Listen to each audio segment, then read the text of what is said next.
Hallelujah. So sa gabi pong ito, ang pag-aaralan po natin actually ay patungkol po sa parable of the talents na matatagpuan po natin sa Book of Matthew chapter 25 verses 14 to 30. Ano po, hindi ko na po isusulat o sinulat po actually yung mga verses na ito, but I'm sure po marami sa inyo ang nakakaalam na po nito. Ano po? Anyway, ang summary po nito ay ganito eh. Meron pong isang Panginoon na paalis ng kanilang bayan at pinagkatiwalaan niya tatlo sa kanyang mga servants. Pinagkatiwalaan niya isa at binigyan niya po ng 5 talents, yung isa naman ay 2 talents, yung isa naman ay 1 talent. Pero sa ibang versions po ng Bible, mababasa natin doon ang ipinagkatiwala ay 5 bags of gold, 2 bags of gold, at saka 1 bag of gold. Sa iba naman ay mga minas, ano po, or shall I say mga pera ang ipinagkatiwala sa kanila bago umalis po yung kanilang Panginoon o yung kanilang amo. Tapos, kailangan nila itong palaguin. At syempre, yung Panginoon nila ay hindi na po in-announce kung kailan siya babalik, pero siya po bumalik at nag-take into account doon sa mga ibinigay niya doon sa kanyang mga servants. Ano po? So alam natin yung 5 talento na ibinigay po doon sa isang servant ay naging 10. Pinagyaman niya po ito. Natuwa po yung kanyang amo at ang sabi sa kanya ay, "Well done, my good and faithful servant. You have been entrusted with little. Now I am entrusting you with much. Welcome to the joy of your master." Actually, yung pinagkatiwalaan din po nung dalawa, ganun din naman po ang kanyang ginawa. Napagyaman niya po ito, so naging 4. So yung isa naging 10, yung isa naging 4. Ganun din ang kanyang sinabi. Kanya pong in-acknowledge yung trabaho na ginawa po nung kanyang second servant. Pagdating do sa third servant na pinagkatiwalaan po ng isang talent, alam naman po natin na ito po ay hindi niya, kumbaga, dinala sa negosyo o nilagay sa negosyo. As a matter of fact po, nilagay niya po ito sa ilalim ng lupa, binaon niya ito. Pagdating ng master, binigyan niya yung nag-iisang talent, hindi lumago. Kaya ang nangyari, nagsalita pa siya ng hindi maganda sa kanyang master. At ang sabi niya, alam ko po na kayo ay malupit kayo ay masamang master na kayo po ay umaani sa hindi niyo po tinamnan. Kaya ang ginawa ko po ay ibinaon ko na lamang sa lupa, ito po yung isang talentong kaloob niyo po sa akin. Yun ang kanyang sinabi. So nagalit din yung kanyang master at ang sinabi sa kanya, "You lazy, you wicked servant. Alam mo pala na gano'n, sana dineposito mo na lang sa bangko para nung sa gano'n ako'y kumita pa ng interest." Pero dahil doon, sa galit ng amo niya, siya po ay kung ano yung hawak niya, kinuha sa kanya at ibinigay doon sa naka 10 talento na. Nadagdagan pa. Okay. So yun po ang summary niyan, yung Matthew chapter 25 verses 14 to 30. So naririto naman po yung ilang lessons from the parable of the talents that can teach us about our duties and responsibilities, even our success and wealth na ipinagkatiwala niya po sa atin. So ano yung first lesson? The first lesson is this parable teaches us that success is a product of our work. Success is a product of our work. Doon po sa Book of Genesis, mababasa po natin na inilagay ng Diyos si Adam sa Garden of Eden to work it and to take care of it. Basahin po natin, Genesis chapter 2, verse 15. The Lord God took the man and put him in the Garden of Eden to work it and take care of it.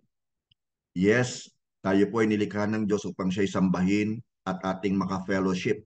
Ngunit tayo po ay nilikha rin niya para gumawa o magtrabaho. Galit po ang Diyos sa mga tamad eh. Di ba? Nakasulat nga po sa Bible na huwag papakainin daw yung mga tamad eh. So imagine mo yun, huwag pakainin yung mga tamad. Ibig sabihin, ayaw niya sa mga tamad. Bilang mga Christians, binigyan niya tayo ng misyon at inaasahan niyang ito'y ating tutuparin. Tandaan natin yon, marami mga Christians ngayon, ang tingin po sa kaligtasan ay parang plane ticket lamang papuntang langit. Ang paniniwala nila hindi mahalaga kung ano ang ginagawa nila habang hinihintay nila ang eroplano, ika nga, o yung plane. Now, ang itinuturo naman sa atin ng Parable of the Talents ay kung ano ang dapat nating gawin habang hinihintay natin ang pagbabalik ng ating Panginoon at Hari. Kailangan nating gumawa gamit ang mga talentong kaloob sa atin ng Diyos para luwalhatiin siya, to serve the common good, and of course to advance His kingdom. Ang biblical success po ay ang pagiging masipag sa pagtatrabaho, sa paggawa, sa pagmi-minister, sa paglilingkod. Gamit po ang lahat ng mga talents na ibinigay ng Diyos sa atin upang maibalik ika nga yung tinatawag po na return on investment or ROI. Of course, hindi para sa kanyang pansariling kapakinabangan, kundi para na rin sa atin na kanyang mga lingkod. I hope ay nahihit po kayo no, ng message na ito sapagkat mahalaga po na talagang as servants of the Lord, kailangan madatnan tayo ng ating Panginoong Yesus na naglilingkod. Okay? Hindi yung nakatambay lang. Hindi yung nagre-relax laang. Kailangan nating tapusin kung ano man yung mandate na ibinigay niya po sa atin. Now, ang second lesson po, the parable of the talent, teaches that God always gives us everything we need to do. We need to do what He has called us to do. Okay? So, may idea ba kayo? For example, kung magkano talaga yung worth o yung halaga ng isang talent, example sa piso or sa peso, di ba? Sa peso na lang, wag na sa dollar. Hindi po natin sigurado, of course, ngunit anuman ang halaga nito sa piso, ayon sa New Testament, malaking halaga po ito. Maaring mahigit pa po ito sa 1 milyong piso nung time na yon. Maaring nalulungkot tayo para sa alipin na tumanggap po ng isang talento. Ngunit sa totoo lang, malaking halaga pa rin ang tinanggap niya mula sa kanyang Panginoon. Although, isang talento lang yon. Ngunit anong ginawa niya? Ibinaon niya lamang ito sa lupa. Actually, higit pa sa sapat ang tinanggap niya to meet his master's expectations. At alam niyo po ba may expectation sa atin ng ating Panginoon sa ipinagkatiwala ng talento sa atin? At sana, wag nating sabihin, wag nating isipin na wala siyang talentong kaloob sa atin. Kaya ko po ito nabanggit kasi marami po akong nakakausap eh. Sa totoo lamang na siyempre nag-aay tayo na makakatuwang natin sa gawain ng ating Panginoon. So sometimes during the conversation, tinatanong ko po sila kung ano ba ang talent na kaloob sa ng Diyos. At marami po yung nagsasabi sa totoo lang, na wala po akong talento. Hindi ako marunong kumanta, hindi ako marunong sumayaw, as in wala. Pero sa totoo lamang po, ang buong katotohanan meron. Nung tayo po actually ay tumanggap sa ating Panginoong Jesucristo at nanahanan ng Holy Spirit sa atin, kasama na po rin yung talentong kaloob sa atin o mga talentong kaloob sa atin. We only need to discover kung ano po yung talent na yon. At pag na-discover natin, kailangan po natin i-exercise yung talent na yon, gamitin po natin for the glory of the Lord. At magugulat po kayo, maaaring magsimula sa isa yung talento mo, pero po pwedeng mapalago mo ito sa tulong pa rin ng Holy Spirit. Dapat talaga nating gamitin. Huwag po nating i-hoard, huwag nating ibaon. Di ba? Kailangan po natin magsusulit eh. Isang araw magsusulit po tayo sa Panginoon eh. Alam mo kung paano inaasahan ng master sa kanyang mga alipin na magsipag sa trabaho upang mapalago ang mga talentong ipinagkatiwala sa kanila? Inaasahan din po ng Diyos na mapagyayaman natin ang mga talentong ibinigay niya sa atin upang maluwalhati po natin siya at makinabang ang ating kapwa. Hindi lamang tayo. Now the servants were given enough to produce more. It is the same with the gifts of God has given to us. Sinabi po ni Paul sa book of Ephesians chapter 2 verse 10, "For we are God's handiwork, created in Christ Jesus to do good works, which God prepared in advance for us to do." Bihira po natin may associate ang verse na ito sa ating paglilingkod. Ngunit dapat po nating i-associate. Dahil tinawag din po tayo ng Lord para maglingkod. Okay? Tayo kanyang mga servants. So anong ginagawa ng servants? Maglilingkod. Amen? Now, ang ikatlo po ay ito, na lesson natin pong matututunan sa Parable of the Talents ay, we work for the Master, not our own selfish purposes. So sa Diyos po tayo naglilingkod, hindi po para sa atin itong kapakinabangan. Yan naman po yung talagang darating eh. Given na po yun eh, na pag tayo po yung nag-work para sa glory ng ating Panginoon, meron talagang actually reward na kasama na yan dyan. At hindi na natin to dapat habulin pa. Meron talagang nakatakdang reward para sa atin. Kung paano po yung binigyan ng 5, pagbabalik ng kanilang Panginoon, nagawa niyang 10, ay di napagkatiwalaan siya sa mas malaki. Pagkakatiwalaan siya sa mas malaki. Ganon din po nangyari doon sa nabigyan ng 2, nagawa niyang 4. So mapagkakatiwalaan siya sa mas malaki. Tandaan po natin yun. Pero yung isa, iba naman na naging purpose niya eh. Di ba? Parang masama pa ang pagkakakilala niya sa kanyang master kaya binaon niya sa lupa eh. Sana nga hindi niya nalang tinanggap eh, no? Kaya ang nangyari, di siya ay nahatulan pa ng kanyang master. So ang mga talento po, halimbawa, pati pera, no? Pati yung ginto na ibinigay sa mga alipin ay hindi po sa kanila. Sa totoo lang, ang perang kinita nila, kasama po yung kapitala na pinagkatiwala sa kanila, ay hindi rin po nila pagmamayari ito. Ang mga alipin ay pinagkatiwalaan lamang ng investment ng kanilang Panginoon. Nag-i-invest sa atin ng Lord eh. Kaya meron pong isang verse sa Bible na sinasabi ron ni Jesus, occupy till I come. Sa ibang version, ang sabi ron, do business till I come. So, hindi ito yung monetary business ang pinag-uusapan. Spiritual to, the business of our Lord God. Kaya nga sinabi ni Jesus, di ba, nung siya hinahanap ng kanyang mga magulang when he was 12 years old, dahil siya nawawala for 3 days, anong sabi ni Jesus? Hindi niyo po ba alam na I am about my Father's business? At dapat ganun din po ang maging trato natin sa atin pong ginagawang paglilingkod. Ito po ay business ng ating Diyos na buhay. At ang business niya ay soul-winning business. Kailangan po maparami natin. Pagdami ng talento natin, maparami rin natin yung inaani nating kaluluwa para sa ating Panginoon. Yung mga alipin po ay pinagkatiwalaan lamang ng investment ng kanilang Panginoon at ang kalidad po ng kanilang pangangasiwa ang sinusukat niya. Okay? Yung quality of work. Kaya lahat po ng ginagawa natin sa totoo lamang dumadaan po sa refiner's fire eh. Kaya see to it, let us all see to it na pag gumagawa tayo ay talagang malinis po at dalisay po yung ating motive, yung purpose natin. At ito po ay para mapapurihan lamang, maparangalan ng ating Ama, ang ating Diyos. Hindi para tayo ang maitaas, hindi para tayo ang makilala, hindi para tayo ang sumikat. So kapatid, kaibigan, kailangan nating i-maximize yung paggamit ng ating mga talento. Hasain natin ang ating mga talento. Kaya nga tayo nag-rehearse, nagpa-practice sa pagtugtog for example, sa pag-awit for example, para mahasa tayo eh. Mapagbuti pa natin eh. Kung paano for example, yung mga basketballista, eh patuloy sila nagpa-practice. Araw-araw yan kung gusto talaga nilang maging mahusay sa kanila pong larangan. Kailangan natin gawin yon, gamitin natin. Okay? Now, tandaan po natin yun ha, kailangan nating i-maximize yung paggamit sa ating mga talento.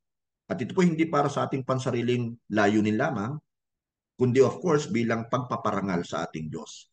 Alam po natin na tayo gumagawa sa isang fallen world. At dahil sa sumpa po ng kasalanan, magiging mahirap talaga yung trabaho natin, yung pagwiwi ng soul, yung paghahayo natin. Medyo madali pa yan, pero yung pagtuturo, yung pagdidisciple, mahirap yan sa totoo lamang. Kung tunay tayong naghahangad na mag-disciple ng ating kapwa, lumago sila sa Panginoon, mahirap yun eh. Because we are now living in a fallen world. Pero kailangan pa rin nating gawin. Kailangan nating huwag tumigil. Total, ang sabi rin ng Panginoon, ang assurance niya sa atin eh, hindi mawawala ng kabuluhan ang ating pagpapagal. At darating ang takdang panahon na tayo po'y makaka-receive ng reward sa Kanya. Pagbubungahin niya yung atin po mga pagpapagal. Dapat tayong makaramdam ng joy at satisfaction sa paggawa ng ating best anuman pong binigay sa atin ng Diyos na talento. Saan man tayo naroroon. Hangad ang tagumpay upang siya po ay, again, maparangalan, maluwalhati sa ating mga buhay. Lesson number 4. The parable of the talent shows that we will be held accountable. Itong matindi, itong mabigat, itong dapat natin bigyan ng importance. Accountable po tayo. Time will come, haharap po tayo sa ating Panginoong Yesus at magsusulit po tayo. We will take into account yung ating po mga ginawa sa mga talentong pinagkaloob po sa atin.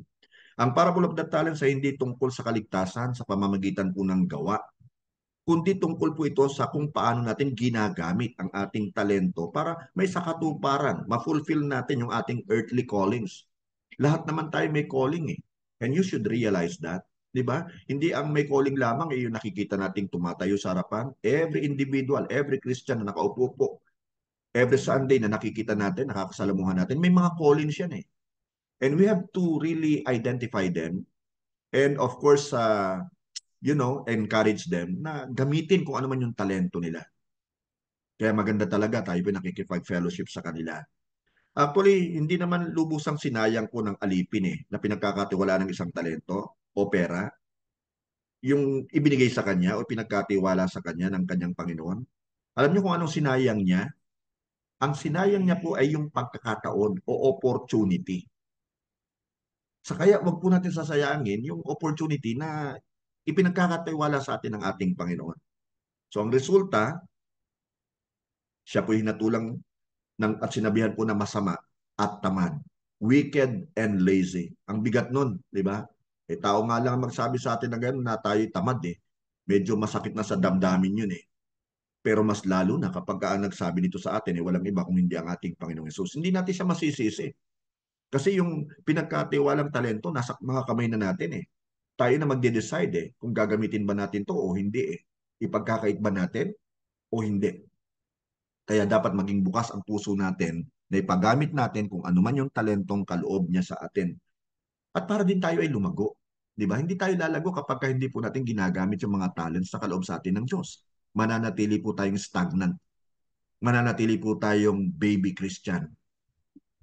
Hindi tayo magagamit ng Panginoon to go and make disciples kapag hindi talaga natin i-discover at gagamitin po yung mga talents natin. So mga kapatid, tayo po ay responsible sa kung anong ginagawa natin para sa ating Diyos at Panginoon sa mga talentong ipinagkatiwala niya sa atin. And one day, we will be held responsible. One day, we will be held accountable.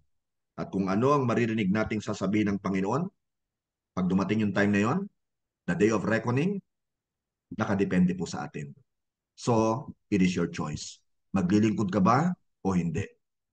Ang sabi po ni Joshua, nung pinapili niya yung mga Israelita, kung sinong paglilingkuran nila, dahil napapaling na yung kanilang attention sa mga Diyos-Diyosan Kinonfront sila ni Joshua. At ang sabi niya, as for me and my house, we will serve the Lord. At dapat ganun din po sana yung atin pong maging attitude. Na kung iisa ka pa lamang sa family mo na naglilingkod sa Diyos, nakakakilala sa Kanya, dapat ang maging target mo na unang-una na madala sa Panginoon ay walang iba kung hindi sila. Tsakin nating madadala natin sila sa Panginoon. Tsakin natin na may share natin yung mabuting balita sa kanila. Hindi man sa ating lifetime sila makakilala sa Diyos, pero ang point, natamnan na po natin sila. Napakahalaga po nun. Amen po ba? I hope meron po tayong natutunan sa atin pong ginawang pag-aaral ngayong gabi. So,